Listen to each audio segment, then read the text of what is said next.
Здравствуйте! В эфире информационный выпуск Амшейк Шара. Я и мои коллеги расскажем вам о главных событиях дня. Сегодня в выпуске.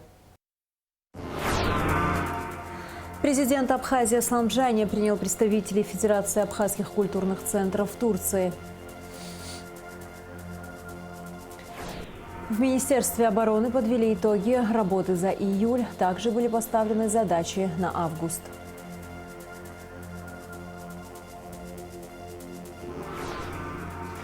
Актуальный репортаж о ситуации с ротавирусной инфекцией и о том, как ею не заболеть.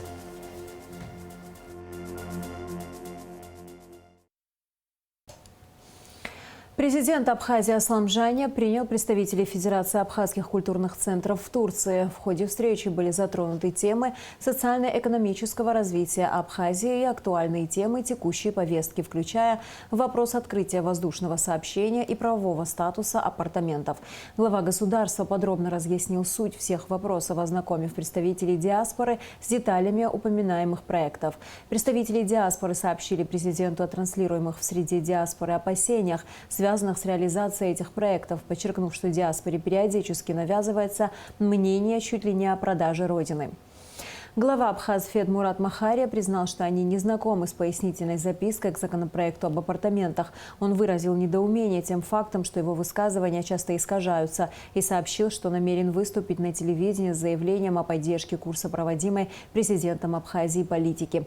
Махария подчеркнул, что проживающие в Турции абхазы прежде всего заинтересованы в мире, стабильности и консолидации общества на их исторической родине. Глава государства заверил соотечественников, что упомянутые опасения являются беспочвенными, а при этом отметил, что нацелен на конструктивное обсуждение законопроекта с народными избранниками. Аслан Бжания заявил, что данный законопроект прошел всевозможные обсуждения и дебаты на различных площадках, прежде чем был внесен в парламент. При этом, подчеркнул президент, у народных избранников есть возможность вносить необходимые обоснованные корректировки в проект. Если у вас есть предложения, безусловно, и они будут рассмотрены, сказал президент. Аслан Бжания особо подчеркнул, что никакой речи о продаже земли иностранным гражданам нет и идти не может.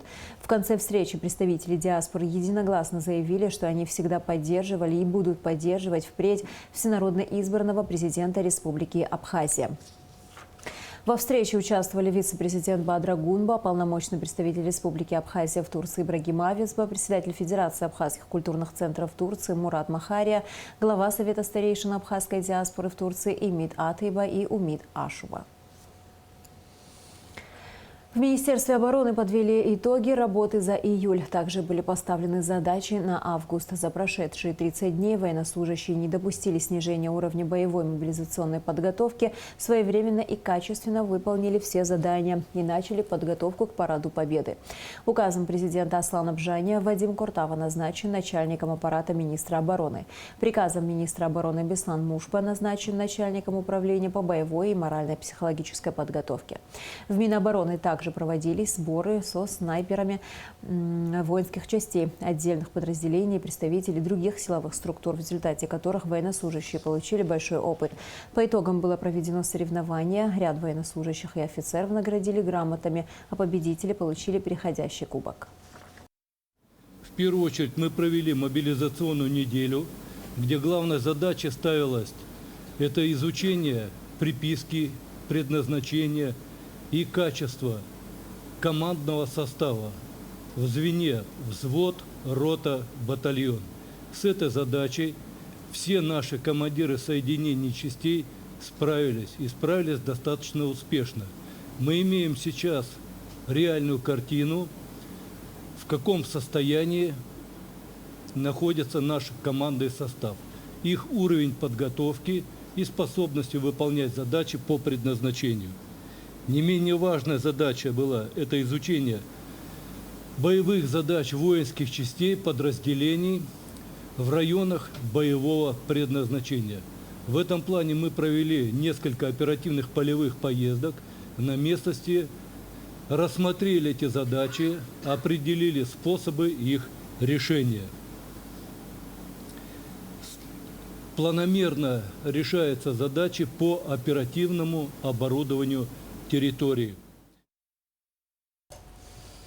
Посол Республики Абхазия в Российской Федерации Алхаз Квицинья встретился с детьми из Абхазии, приехавшими в Москву в городской летний клуб для детей и подростков «Лето Побед». Алхаз Квицинья рассказал детям о работе посольства, провел экскурсию по историческому зданию, обсудил с ребятами важность памяти подвига абхазского народа во время Великой Отечественной войны. Представительство Россотрудничества в Абхазии передало в дар научной библиотеке Абхазского госуниверситета около 500 учебно-методических пособий для специальностей филологического профиля, художественную литературу русских классиков и современных авторов. Как сообщил руководитель представительства Россотрудничества Дмитрий Федотов, это лишь небольшая часть литературы, которую планируют передать до конца этого года. Высокая температура, тошнота, рвота и расстройство кишечника. В Абхазии вспышка ротавирусной инфекции. Местное население уже привыкло к этому сезонному заболеванию, однако ротавирус портит отдых многочисленным туристам, которые вместо приятного времяпровождения вынуждены по несколько дней проводить в больницах. О ситуации с ротавирусной инфекцией и о том, как ею не заболеть, в репортаже Адисы Сагария. Симптомы ротавирусной инфекции в Абхазии в этом году, как правило, не имеют специфических особенностей. Это резкое ухудшение самочувствия, подъем температуры тела, сопровождающийся тошнотой, рвотой и диареей. С наличием таких симптомов в Республиканскую и Сухумскую детскую больницу обращаются до 60 человек в сутки. Как местные жители, так и гости столицы. Каждый год вот эти инфекции, энтеровирусная, ротавирусная кишечная инфекция, они... Плюс еще добавляются те, которые приехали к нам на отдых. Они тоже с детьми приезжают. Но большая часть, так как инфекционные в полном объеме сейчас работают, они обращаются туда. Те, которые по старой памяти, по незнанию пришли сюда, если требуют помощи инфекционной больницы, естественно, они направляются туда. Наряду с ротавирусными инфекционными заболеваниями в этом году наблюдается обширное распространение кори, ветрянки и коклюша. Вот ковидные года был период, когда выпали от вакцинации дети, и есть родители, которые тоже отказываются от прививок. Инесса Камля также подчеркнула, что в этом году немало детей, кому понадобилось и оперативное вмешательство. В летний период в особенности ихнее количество больше, потому что это каникулы, это приезжают те, которые гости, те, которые наши местные коренные, которые живут за пределами, они тоже приезжают домой. Это дети, они бегают, прыгают, получают травмы, что-то ломают. На фоне кишечных инфекций хирургические осложнения бывают. Они попадают в хирургическое отделение, им тоже оказывается помощь. На сегодняшний день в этой больнице не хватает врачей узкопрофильных специальностей, таких как реаниматолог, анестезиолог, нефролог, эндокринолог, кардиолог и неонатолог. Но не может порадовать тот факт, что в этом году коллектив детской больницы пополнился молодым специалистом, детским хирургом Саидой Адлейба. Кардиолога детского тоже нету. Ей были тоже постковидные осложнения, где нам требовалась консультация кардиолога. И у нас всегда это вызывало вот сопряжение, да, связаться со взрослыми, связаться извне, помочь ребенку на месте, разобраться на месте. Всегда, конечно, вот такие моменты возникают. Несмотря на то, что вспышка ротавируса в Абхазии всегда ожидаема как местными жителями и врачами, так и туристами. Каждый год многим отдыхающим все же приходится сталкиваться с этой неприятной инфекцией. Бывают случаи, когда течение болезни достаточно тяжелое. Малыш сильно отравился с осложнениями, пришлось обратиться в больницу. Слава богу, врачи помогли. Да, были кровотечения у нее, да, из кишечника и все. Но за несколько дней врачи помогли. Поправили, скоро домой поедем, надеюсь, здоровые. По словам главного врача инфекционной больницы Астамура Гуня, в сутки с признаками ротавирусной инфекции в отделение обращается около 100 пациентов. Но обращаемость примерно в районе 100 больных в сутки. Это вот минимум 100 больных. Это которые обращаются. Из них, естественно, мы не всех госпитализируем. Около, наверное, 15-20% госпитализируем. Хотя в госпитализации нуждаются как минимум половина этих больных. Ну, как правило, это же отдыхающие люди. Они очень неохотно соглашаются на госпитализацию. Очень каждый день хотят использовать в своем отдыхе. А вот сегодня утром у нас в 2 кабинетах, где по 5 больных мы капаем одновременно. Даже этого было мало. То есть 10 человек одновременно капали, этого не хватало, еще в очереди сидели. И поступали тоже очень многие. Это было утром. Непредсказуемо. Это через час то же самое может быть. По словам Астамура Гуня, оборот койко-дней большой. На смену одних пациентов приходят другие. Здесь стационарным и амбулаторным больным предоставляют бесплатное лечение. В течение недели может одна палата сменить несколько больных как минимум. Все и амбулаторные, и стационарные больные, которые проходят лечение в стационариях, обеспечивает город. Я уже неоднократно говорил, это силами города мы обеспечиваем всех стационарных больных. А амбулаторные, которые просто обращаются, мы оказываем помощь и не укладываем. Это силами министерства, которое нам помогло, министерство и само государство обеспечило препаратами.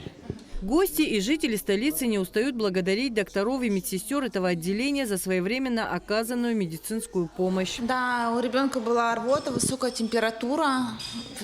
Помощь оказали очень хорошо, врачи хорошие, внимательные. Благодарим очень заведующий. Каждый день приходит по 2 раза, смотрит ребенка. Мы очень довольны. Спасибо большое. Ротавирусная инфекция передается через воду, грязные руки, немытые фрукты, овощи и тесные контакты. Поэтому элементарное соблюдение правил гигиены защитит от заболевания. Адица Сагария, Михаил Братухин, Абхазское телевидение. В Абхазию начнет курсировать еще один туристический поезд. Это стало возможным благодаря договоренности АЖД с федеральной пассажирской компанией. Турпоезд «Рица» будет следовать по маршруту Сочи-Роза-Хутор, Гагра, Сухум, Сочи, аэропорт. Поезд будет останавливаться по 1 дню в Сухуме и Гагре. В этом году «Рица» совершит несколько рейсов, а со следующего года начнет курсировать регулярно. Абхазской железной дороге нужно обустроить на станциях пути отстоя вагонов. Предстоит отремонтировать порядка 1000 метров подъездных путей. Житель города Сухум задержан за сбыт наркотического средства в крупном размере. Подробности в оперативной съемке МВД. Сбыт наркотического средства в крупном размере вменяется жителю города Сухум Зантаре Беслану Важевичу, 1967 года рождения. Последний был задержан сотрудниками УКОН МВД в результате проведенных оперативных мероприятий. При личном досмотре у гражданина Зантаре изъят сверток, как впоследствии установлено экспертами, содержащий наркотическое средство метадон, а также сотовый телефон iPhone 11 с фотографиями геолокации так называемых мест тайных закладок.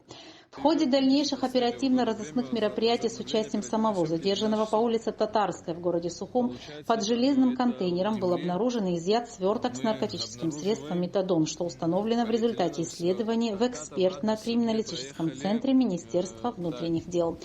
По признакам состава преступления, предусмотренного пунктом Б части 2 статьи 224 Уголовного кодекса Республики в отношении Беслана Зантария возбуждено уголовное дело. Расследование проводит Следственный отдел Управления внутренних дел по городу Сухум. 2 человека были спасены сотрудниками ГИМС МЧС Абхазии в Гулрыбском районе. Спасатели получили сообщение о том, что в морской акватории в районе озера Скурча из-за сильного шторма 2 гражданам республики, вышедшим в море на гидроциклах, требуется помощь. Сотрудники ГИМС направились к месту происшествия на корвете, обнаружили терпящих бедствия людей и доставили их на берег. МЧС Абхазии призывает жителей и гостей республики не купаться в море из-за ухудшения погоды. По данным спасательного ведомства, ожидается усиление ветра и волны на море. Ранее синоптики прогнозировали дождь, грозу и даже местами град. Из-за непогоды для купания закрыты пляжи и в соседнем Сочи.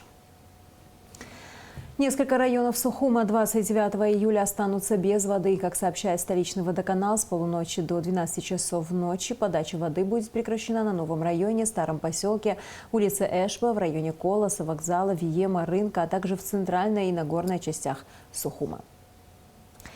Сегодня на нашем канале состоится прямой эфир с участием вице-премьера Кристины Озган, министра юстиции Анри Барсец, героя Абхазии Ливана Мика и общественного деятеля Алхаса Асланзе.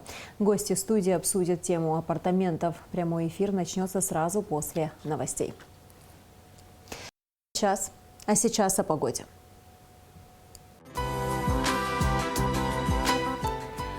По сообщению Гидрометцентра, в выходные дни 29 и 30 июля на территории Абхазии ожидается переменная облачность без осадков. Температура воздуха ночью 15-20, днем 24-29, температура морской воды 26 градусов.